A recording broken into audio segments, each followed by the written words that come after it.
क्या है CUET PG? क्या इसमें सभी प्राइवेट यूनिवर्सिटीज़ हैं?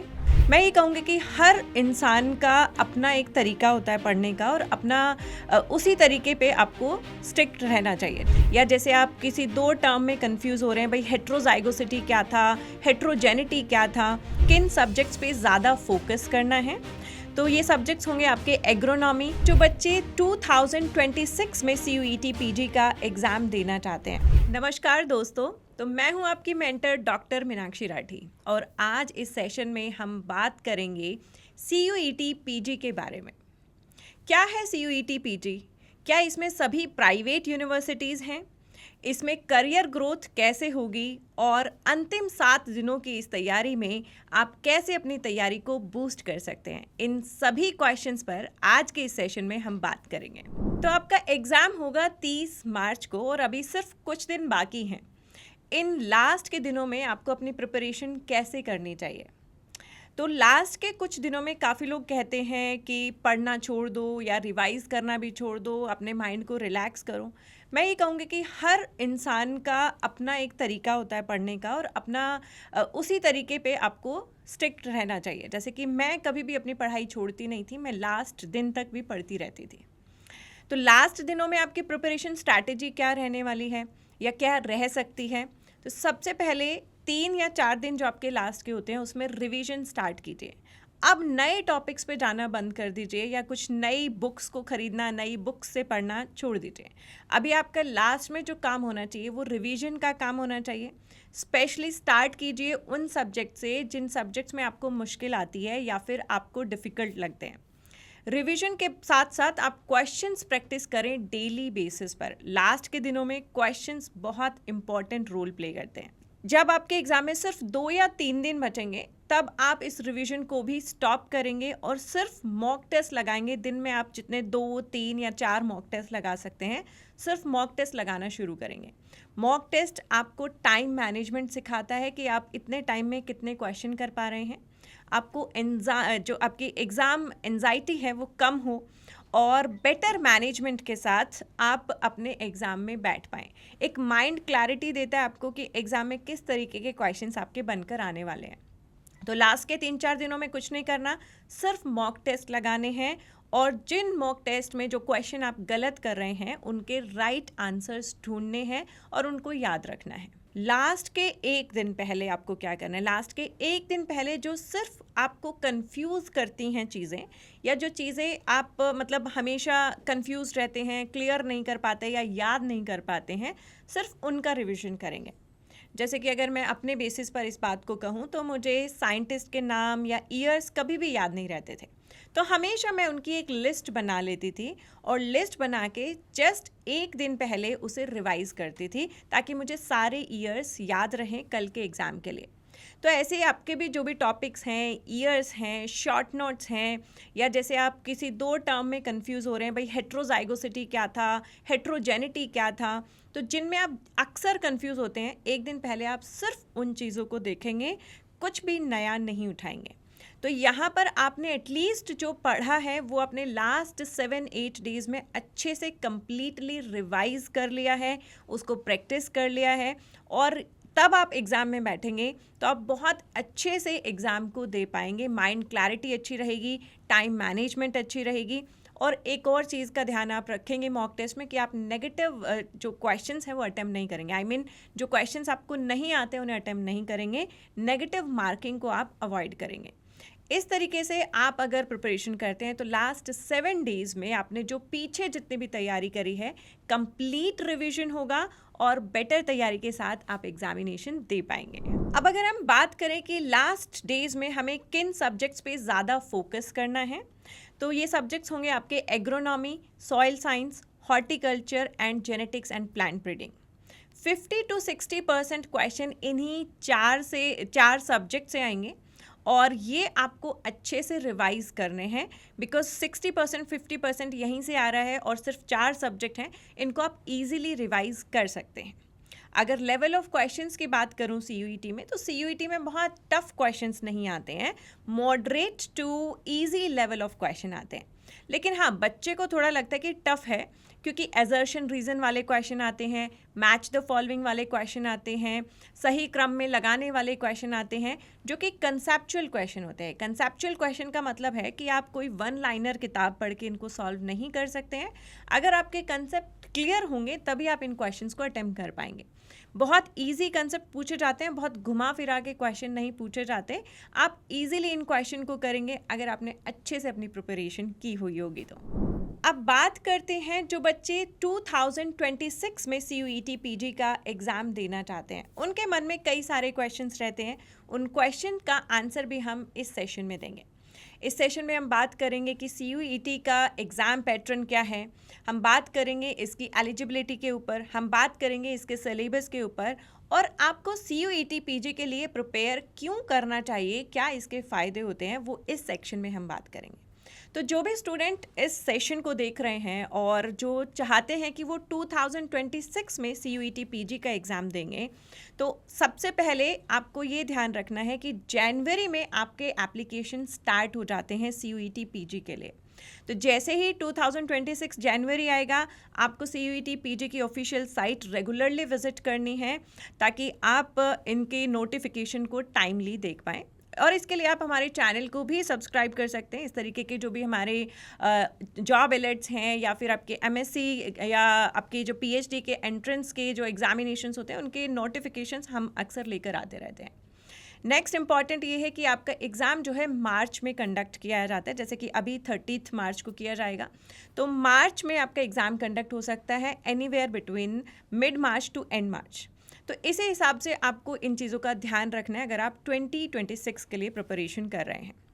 एलिजिबिलिटी की बात करते हैं तो अगर आप BSc फाइनल ईयर में हैं तो CUET PG का एग्ज़ाम दे सकते हैं, यानी कि अपीयरिंग स्टूडेंट्स जो हैं, जो फाइनल सेमेस्टर में होते हैं, वो भी CUET PG का एग्ज़ाम दे सकते हैं। और अगर BSc कंप्लीट हो चुकी है, एक गैप ले चुके हैं, वो भी CUET PG का एग्ज़ाम दे सकते हैं। इसके लिए आपकी जो OGPA है वो मिनिमम जो है 6 होनी चाहिए। अगर 6 OGPA से कम OGPA अगर आपकी होती है तो आप CUET PG एग्ज़ाम नहीं दे सकते हैं। तो अगर हम बात करते हैं अब एग्ज़ाम पैटर्न की, यानी कि CUET PG का एग्ज़ाम पैटर्न कैसा रहता है, तो CUET PG में 75 क्वेश्चंस आते हैं और ये 75 क्वेश्चंस पूरे एग्रीकल्चर साइंसेस से पूछे जाते हैं। पहले 25 क्वेश्चंस आपके जनरल एप्टीट्यूड के होते थे, बट वो पिछले 2 साल से ख़त्म कर दिए। तो अभी आपको सिर्फ 75 क्वेश्चंस मिलेंगे जो कि एग्रीकल्चर साइंसेस के क्वेश्चन होंगे। इन 75 क्वेश्चंस को सॉल्व करने के लिए आपको 90 मिनट्स प्रोवाइड किए जाते हैं और इसमें 1/4 नेगेटिव मार्किंग होती है। ध्यान दीजिएगा, आपका जो पेपर है वो कंप्यूटर बेस्ड रहेगा, यानी कि MCQ बेस्ड तो होगा ही, लेकिन आपको पेपर और पेन नहीं मिलता है, कंप्यूटर पर आपको क्वेश्चंस दिखाई देते हैं। क्वेश्चंस आपके दोनों लैंग्वेज में आएंगे, हिंदी लैंग्वेज में भी होंगे, इंग्लिश लैंग्वेज में भी होंगे। तो जो लैंग्वेज आप प्रीफर करते हैं स्टार्टिंग में, जैसे ही आपका एग्ज़ाम शुरू होने वाला है, कि आप हिंदी प्रीफर कर रहे हैं या इंग्लिश प्रीफर कर रहे हैं, आपके क्वेश्चन उसी लैंग्वेज में आपके सामने आएंगे। अगर हम बात करते हैं सिलेबस की, तो इसके सिलेबस में 10 सब्जेक्ट्स जो हैं एग्रीकल्चर साइंसेस के आपको टोटल पढ़ने हैं। 10 सब्जेक्ट की लिस्ट आपकी स्क्रीन पर फ्लैश हो रही होगी। ये 10 सब्जेक्ट्स आपको कंप्लीट करने हैं। इसमें आपको ध्यान देना है, जैसे कि मैंने अभी थोड़ी देर पहले भी बताया था, हॉर्टिकल्चर है, जेनेटिक्स प्लांट ब्रीडिंग है, एग्रोनॉमी है, सॉइल साइंस है। इन 4 सब्जेक्ट से ही आपका 50 to 60% जो है क्वेश्चन पेपर बन के आता है। तो इन पर आपको फोकस रखना है अगर आप CUET PG की तैयारी कर रहे हैं। तो काफ़ी सारे बच्चों का ये भी क्वेश्चन रहता है कि मैम कितने मार्क्स सफिशिएंट रहेंगे कि अगर मैं CUET PG में कितने मार्क्स स्कोर कर पाऊँ कि एक अच्छी यूनिवर्सिटी में मेरा एडमिशन हो जाए। तो इसकी अगर हम कट ऑफ की बात करें, जनरल कैटेगरी के लिए आपकी जो कट ऑफ है आउट ऑफ 300 मार्क्स आपकी 215 मार्क्स के आसपास रहती है। वहीं OBC कैटेगरी की 180 to 200 के आसपास रेंज रहती है। ST SC candidate 165 to 175 marks जो है इसमें लेकर आएंगे, तभी उनका एडमिशन किसी अच्छी यूनिवर्सिटी में हो पाता है CUET PG के तहत। तो बहुत सारे बच्चे यहाँ पर यूनिवर्सिटीज़ को लेके काफ़ी कंफ्यूज रहते हैं कि CUET PG में क्या सिर्फ प्राइवेट यूनिवर्सिटीज़ हैं। तो ये CUET में ज़्यादातर यूनिवर्सिटीज़ जो हैं प्राइवेट हैं, लेकिन CUET PG का अगर आप एग्जामिनेशन देते हैं तो बनारस हिंदू यूनिवर्सिटी यानी कि BHU, अलीगढ़ मुस्लिम यूनिवर्सिटी यानी कि AMU में भी आप एडमिशन्स ले सकते हैं। These are the 2 best universities जो CUET PG के तहत ही अपने PG और PhD के एडमिशन्स लेते हैं। तो इन यूनिवर्सिटीज़ के अलावा बहुत सारी प्राइवेट यूनिवर्सिटीज़ हैं जिनकी लिस्ट अक्सर हर साल चेंज होती रहती है, तो वो आपको अपडेटेड लिस्ट हमेशा देखनी पड़ेगी एग्ज़ाम से पहले कि जब आप फॉर्म भर रहे हैं तो आप किन यूनिवर्सिटीज़ में एडमिशन लेना चाहेंगे, आपकी प्रीफरेंस क्या रहेगी। तो CUET जो है अपनी लिस्ट जारी करता है यूनिवर्सिटीज़ की। उन यूनिवर्सिटीज़ में आप देख सकते हैं कि आपके लिए कौन सी यूनिवर्सिटीज़ प्रिफरेबल हैं, किनको आप जो है एडमिशन के लिए चूज़ करना चाहेंगे। चूज़ करने का तरीका आपका क्या होना चाहिए, तो चूज़ करने का तरीका एक हो सकता है आपकी होम यूनिवर्सिटी कौन सी है, यानी कि आपके घर के आसपास कौन सी यूनिवर्सिटी अवेलेबल है। बट चूज़ करने का जो मोस्ट इम्पॉर्टेंट तरीका आपका होना चाहिए अगर आप प्राइवेट यूनिवर्सिटी में भी एडमिशन ले रहे हैं, वो होना चाहिए कि वहाँ पर प्लेसमेंट्स किस तरीके की होती है या कितनी तरीके की प्लेसमेंट्स वहाँ पर हो रही हैं। अगर हम बात करें आपकी अच्छी जो यूनिवर्सिटीज़ हैं, प्राइवेट यूनिवर्सिटीज़ हैं, अच्छी हैं, उनका अच्छा रुतबा है, तो वो आपको ऑलमोस्ट 100% प्लेसमेंट की गारंटी भी देते हैं। इन एंड ऑल हम चाहते तो यही है ना लास्ट में कि हम कोई एग्ज़ाम अगर कर रहे हैं, अगर हम PhD कर रहे हैं, अगर हम MSc कर रहे हैं, हमारा जो लास्ट मोटिव होता है वो एक अच्छी जॉब का होता है, राइट। तो other than the government job जिनके लिए आप प्रिपेयर कर सकते हैं, ये यूनिवर्सिटीज़ आपको अच्छी प्लेसमेंट प्रोवाइड करती हैं, विच इज़ एक्चुअली एक आपके पास पॉजिटिव सेट होता है फॉर CUET PG। क्योंकि अगर आप किसी गवर्नमेंट यूनिवर्सिटी में जाएंगे ना, तो गवर्नमेंट यूनिवर्सिटी में प्लेसमेंट्स का इतना चक्कर नहीं रहता, मतलब वहाँ पर प्लेसमेंट्स पर इतना जोर नहीं दिया जाता है। तो वहाँ पर आपको अपने लिए खुद आगे डिसाइड करना होगा कि आप IBPS AFO की तैयारी कर रहे हैं या IFCO क्रिबको NSC जैसे एग्ज़ाम की तैयारी कर रहे हैं या आप PhD करना चाहेंगे। लेकिन CUET PG अगर आप करते हैं और किसी प्राइवेट यूनिवर्सिटी में जाते हैं तो आपको अच्छी कंपनीज़ में प्लेसमेंट मिलती हैं जो कि एग्रीकल्चर बेस्ड कंपनीज़ होती हैं, जैसे कि आपकी मॉन्सेंटो है, महीको है ना, और आपकी काफ़ी सारी सीड इंडस्ट्रीज़ हैं, काफ़ी सारी फर्टिलाइज़र इंडस्ट्रीज़ हैं। तो इन इंडस्ट्रीज़ में आपको काफ़ी अच्छे अच्छे जॉब रोल्स मिलते हैं फ्रॉम दीज प्राइवेट यूनिवर्सिटी। तो ये इसका एक एज हो जाता है या पॉजिटिव पॉइंट हो जाता है, जिसके लिए बच्चे अक्सर कहते हैं कि मैम क्यों ही CUET PG का एग्ज़ाम देना है, इसमें सिर्फ एक यूनिवर्सिटी है, Banaras Hindu university. So it's not only about one university, of course BHU best है, लेकिन प्राइवेट यूनिवर्सिटीज़ भी बुरी नहीं होती हैं। आप जब ये देख रहे हैं कि आप एडमिशन ले रहे हैं तो उसका इंफ्रास्ट्रक्चर आप चेक कीजिए, उसकी प्लेसमेंट आप चेक कीजिए और उसी के हिसाब से अपनी जो है प्रेफरेंस लिस्ट बनाइए कि अगर आपका PG में आप CUET PG दे रहे हैं और रैंक वाइज आप किस यूनिवर्सिटी में एडमिशन लेना चाहेंगे। एक इम्पॉर्टेंट चीज़ यहाँ पर यह है कि CUET जो है ये सिर्फ एग्ज़ाम कंडक्ट करवाने और आपके एडमिट कार्ड मतलब एडमिशन के लिए जो आपका स्कोर कार्ड होता है वो आपको प्रोवाइड करती है। उसके बाद एडमिशन के लिए यूनिवर्सिटीज़ में आपको खुद से अप्लाई करना होता है, उसके लिए CUET जिम्मेदार नहीं होता। तो जिस यूनिवर्सिटी में आप अप्लाई करना चाहेंगे आपको बस उनके एप्लीकेशन फॉर्म भरनी है, साथ में CUET का स्कोर कार्ड लगाना है, उसके बेसिस पर वो आपको सेलेक्ट करेंगे और आपको अपने सब्जेक्ट्स के अकॉर्डिंग जो है एडमिशन MSc यानी कि मास्टर्स के एग्रीकल्चर के लिए मिल जाएगा। तो ये सारे सवाल थे जो अक्सर मैं या तो अपने कमेंट्स में देखती थी, अपनी क्लासेस में देखती थी, या जो बच्चे मुझसे अक्सर पूछते थे। इसके अलावा अगर आपके पास CUET से रिलेटेड और कोई क्वेश्चन है, कन्फ्यूजन है, तो आप कमेंट्स में ज़रूर डाल सकते हैं।